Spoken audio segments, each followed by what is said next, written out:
আমি ঢাকা মিরপুর থেকে এসেছি, নৌবাহিনী কলেজের একজন ছাত্র। আমার নাম মোহাম্মদ ফাওয়াজ। আমি একটি প্রশ্নের সর্বপ্রথম একটি উত্তর দিতে চাই, সেটা হচ্ছে জামাতে ইসলাম কেন চাঁদাবাজি করে না, কেন কোনো লুটতরাজের সাথে জামাত ইসলাম নেই। মূলত আমি প্রথমে একটি কথা বলে দিতে চাই, সেটা হচ্ছে আমাদের অন্যান্য দল যদি আমরা দেখে থাকি গত 53 বছরে আমাকে একটা দল আপনি আমাকে ইন্ডিভিজুয়াল দেখাবেন যে একটি সেবামূলক প্রতিষ্ঠান কিংবা কর্মসংস্থান তৈরি করেছে, কোনো দল পাবেন না। তাদের আইডিওলজি হচ্ছে নেতার পিছনে নেতাকর্মী ঘুরবে, জয় বাংলা নাইলে জয় বাংলাদেশ জিন্দাবাদ স্লোগান দিবে আর নেতার নাম নিবে। এটা হচ্ছে তাদের আইডিওলজি। জামাতের আইডিওলজি এটা নয়।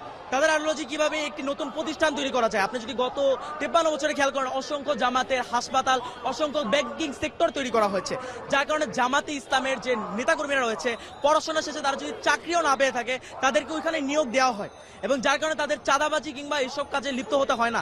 তারা একটি অর্থনৈতিক ভালো একটি কাজের মাধ্যমে তাদের জীবন বাহন করতে পারে। এবং জামাতের আদর্শ এবং অন্য একটি দলের আদর্শে ভিন্ন কোথায়। আমি একটি কথা বলতে চাই, অন্য একটি দলে আপনি সেন্ট্রাল থেকে টাকা পাবেন, টাকা যদি না পান আপনি চাঁদাবাজিতে লিপ্ত হবেন। আপনি বিএনপি বলুন, আওয়ামী লীগ বলুন, ছাত্র দল বলুন, ছাত্রলীগ বলুন, সবাই একই ক্যাটাগরি। আপনি ছাত্র শিবির বলুন যদি, বা জামাত ইসলাম বলুন, এদের অর্থ উৎস কিন্তু এইটা নয়।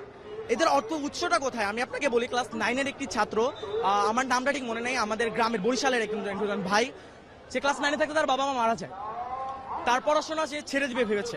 তখন জামাত যে সংগঠন তার সাথে কথা বলে যে তার সম্পূর্ণ ব্যবস্থা তারা গ্রহণ করে, তাকে সম্পূর্ণ শিক্ষিত করে, তাকে দেশের বাইরে পাঠায় পড়তে, এবং তাকে ডক্টর বানিয়ে বাংলাদেশে ফেরত আনে।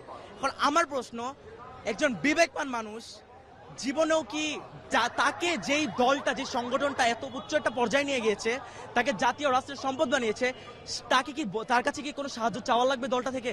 সে তো একজন বিবেকবান মানুষ, সে নিজে থেকে তার অর্থের 50% দান করে দেবে এই দলের জন্য। এই একটা কারণে জামাতের কারো কাছে চেয়ে খেতে হয় না।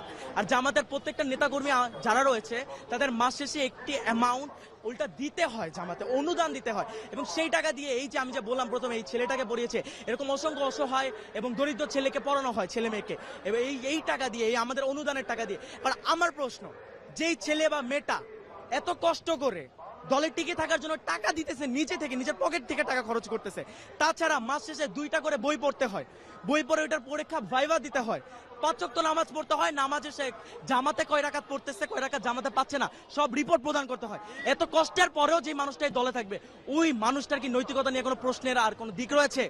ওই